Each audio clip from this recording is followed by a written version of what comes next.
Well, hello everyone, and welcome back to the PGSMP. We have got quite a few updates to go through, and a lot of that actually has to start with what you're looking at here in the background. So let's walk around our shopping district and just kind of see what else has been going on. Now, I've made a couple of updates to things that I'll be selling from my shop specifically. So we'll be able to have a look there. Now, over here on the left, you'll see that there is a brand new shop that is cropped up, has a land bridge that goes out across to it. It's an interesting looking build, but nobody, except for assumably the builder, knows what it's for yet because there's no inventory, there's nothing on the inside to kind of go over. So unfortunately, don't have any updates there. Also, this one here is along the same lines where it looks really awesome, but we don't yet know what it's for. Really digging the build palette of the quartz, the blackstone, and then the accent of the stripped warp wood actually here along the base. And the entrance here is pretty nice as well. Not sure who it belongs to, but it does look quite nice. This base hasn't really changed. It's stayed fairly the same. This wood shop is actually migrating to a new build that we'll look at over here in just a moment. And, you know, wood is a very nice commodity. Early on here we have MC Shorty, who's been hard at work harvesting the different types of wood. Now, before we go around and look at a couple of these other builds, let's pop into my shop. You'll see here that I've updated a couple of things. I've got the prices listed on the inside of these chests, and I'm still upkeeping with the discounted versions of the different wares being sold in separate chests. Now, all players here, and I'm going to set this down because I've had a bit of a peek before, all players can now purchase 16 bone blocks for a diamond apiece, and this is our first diamond of profit out of this store, so that's super exciting. But paying server members with that 20% discount, they will get these bone blocks in quantities of 20 instead of 16, just due to the way that that 20% or so works out. Now, I'm also selling these arrows, and I myself am not in the market for arrows anymore now that I have upgraded my bow to a very nice quality Flame, Infinity Power 5, Punch 2, and Unbreaking 3. This bow is going to do me very well for quite some time. But these arrows, which I'm collecting in high quantities for anyone who isn't running Infinity, I'm selling, which one was it? 2 stacks of arrows for a diamond. For standard or everyone to purchase, but if you are one of the paying server members, you can get the 2 stacks plus an additional 26, because that's what equates out to about that 20% with the math that I did on that. But we've collected our first little bit of profit here, and there will be a lot more coming to be available at this store. This little farm down here, it looks to have been widely abandoned, but I'm not entirely sure. It hasn't been harvested in quite a while. Nothing's really changed with this shop. You can see that I repaired it up a little bit from the creeper blast that happened a few episodes back, and fortunately, that has not yet recurred, so hopefully we've broken that curse and it's not going to be something that happens to us, but you know, I say it and it's bound to happen again. 2 other shops we need to talk about very quickly before we move on to some of the other things that we're wanting to accomplish in today's episode is we have a shop here by Nacho Papa. He's primarily selling books out of this area, but he does have a couple of other odds and ends. Got a couple of music discs, which I'm not seeing any of them that I'm particularly interested in at this time. They are a diamond block, and rightfully so, as they are a little bit difficult to get your hands on early game. We also have full sets of diamond armor that are being sold for 15 diamonds a piece, which is a real steal because you're spending 15 diamonds alone on... which is a real steal because this diamond set, especially these enchanted ones, are worth a lot more than the 15 diamonds that just go into them. There's also mending books, which he's completely sold out of for now, as well as some Unbreaking 3 books, which I don't have any current need for, but I very well may check back at a later date, and presumably more chests for other books that he'll be selling at some point in time. And finally, this is going to be what I would assume is, or what I've been told is going to be the new home of the wood shop, and it has quite the variety of wares: honey, honeycomb, melons, pumpkins, books, paper, golden carrots, ender chests, which at this early on in the game, they're quite expensive to buy, but also feasibly once you have one, you never need them again. As well as, well, I'm assuming those woods will be moved over here into some of these barrels or other storage types. And some quite nice decor that's scattered in throughout here as well. So all things considered, can't really complain. But those are the updates that I needed to go over. So let's zip back over to the main base so we can talk about one of the things that we are hoping to accomplish in today's episode. So back over here at the base, before we really jump into what we're trying to accomplish today, there is one other thing that I need to address, and it has to do with our little villager over here. Now you see that the encasing has been greatly beefed up, or increased security, because I think somehow a zombie must have walked up and hit him or been able to come in contact with him through the walls of this, because I just came back onto the server one day and he had been zombified, and I'm not certain how that happened, but I was able to get him cured back up, so we now have some nice traits coming off of him. I wish that this trait for the name tags were a little bit lower, but I don't need copious amounts of them, and I really need to get myself a second villager over here, preferably a mason, so I can sell off a lot of the stones that I'm collecting and possibly get my hands on a little bit more terracotta without having to, you know, go out and farm copious amounts of it. Speaking of which, that terracotta and concrete that I showcased in a previous episode, it's not going to be anywhere near the quantities that I'm going to need in order to get the base build. I've been working on it in a creative world, and it is going to be very, very pricey. And I'm going to fight off these phantoms before, you know, taking a little bit of a nap. But as I was saying, it's going to take a lot more resources for me to build the base that I'm thinking of, but I'm very happy with how well it's coming along. I'm hoping to have it up by episode 10, but realistically it might be closer to episode 15. We'll just kind of have to see and hope that the 1.15 update, which came out this past weekend, doesn't break my replay mod, because I'd really like to do it with that resource wherever possible. However, we need to grab ourselves some additional obsidian for the task that we are up against today, because, well, it's time for us to get a portal put together that is going to be on the nether floor instead of the nether ceiling. Because as convenient as it is to travel around the nether ceiling, I really need to make sure that I have access to the nether floor, because I'm going to need it for resources for this build, as well as, you know, other nether goodies that, well, I currently don't have the ability to grab. So that could eventually be a gold farm. It could be a couple of different items. I haven't exactly determined all of what I want to do, but certainly I'm going to need some amounts of the wood, both the crimson and warped varieties, out of the nether, so that's going to be a definite necessity.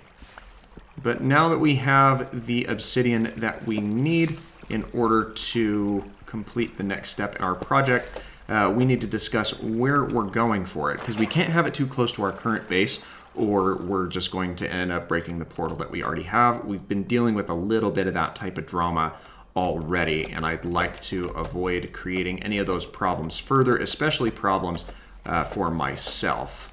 And Elytra activated there made things a little bit difficult. So I think what I'm going to do is I'm going to head about 1,500 blocks over this way, basically in a straight line, so when I have access to more firework rockets and the like, I can make an easy entrance to that other nether portal, and it should also be far enough away from everyone else to the point where I shouldn't have to worry. All right, so here we are. We're that predestined amount of direction away from the home base, which is where I was intending to go.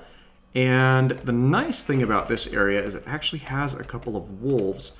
I think there was actually one that was kind of stuck over here. So I can come back with some bones and get myself, you know, a dog, which will be nice to have at the home base. This sheep is dumb and it's probably going to walk through the portal right about now. But we are going to make ourselves or our way onto the other side. And let's see what we have here. It looks like a whole lot of nothing, which I'm actually okay with. And there's a basalt delta biome right over here. It is good that there's blackstone over that way, because that's another resource that we're going to need large amounts of. But this should be pretty good, all things considered. Now, I'm going to need to pull out this box and store up some of my things here, because I'm not going to need a lot of these items in my inventory. I'll need at least one of those arrows.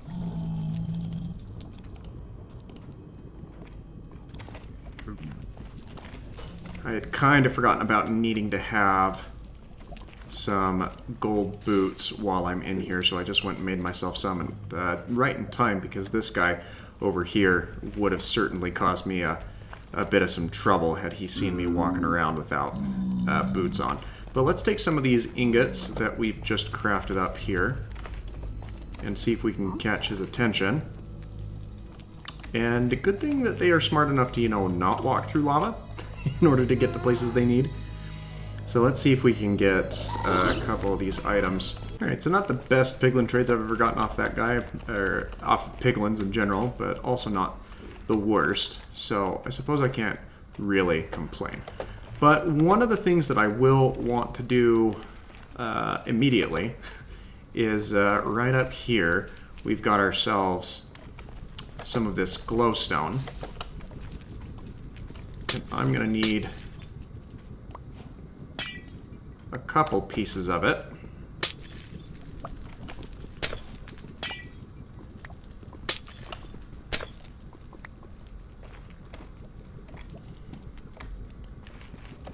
To put right over here. So let's get our crafting table back out.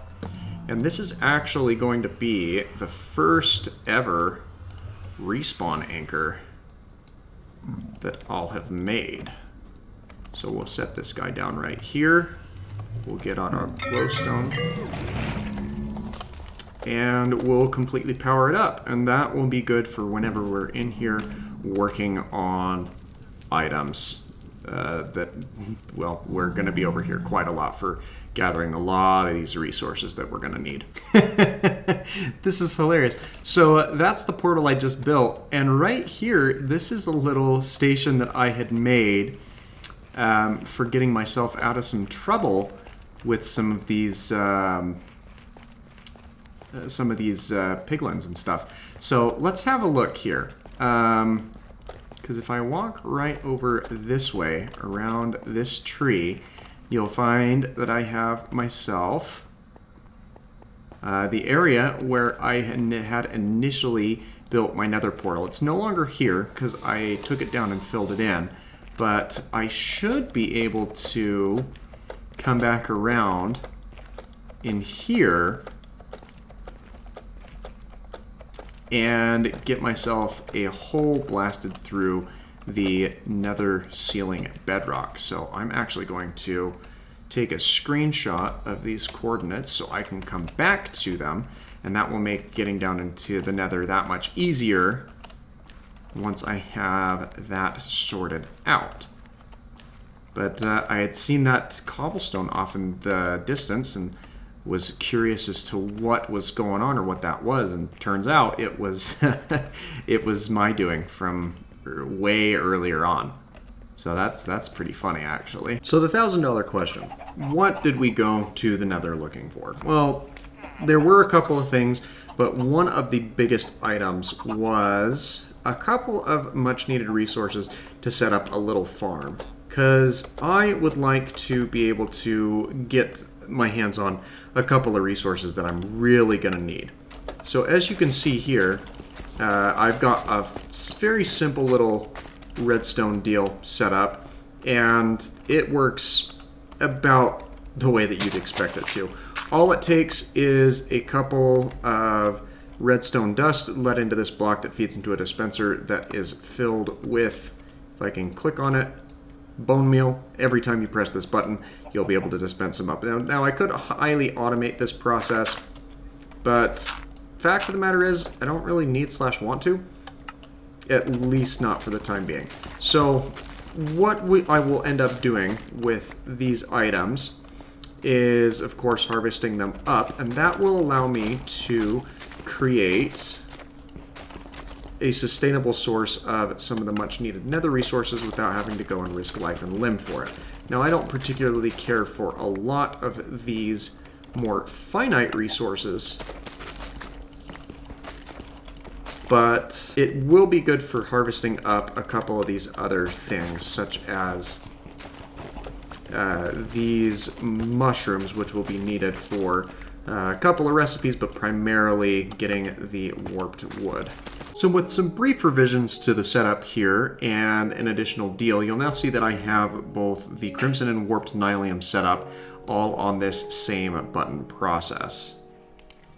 So simply, all we do is we hit this button. Of course, I need to clear things out here in order to make room for some other things. And this will allow me to efficiently farm the 2 different variants of mushrooms that I need for getting the items that, for farming up the woods and stuff that I'm going to be using in this build. We've got the Crimson Fungus and the Warped Fungus here.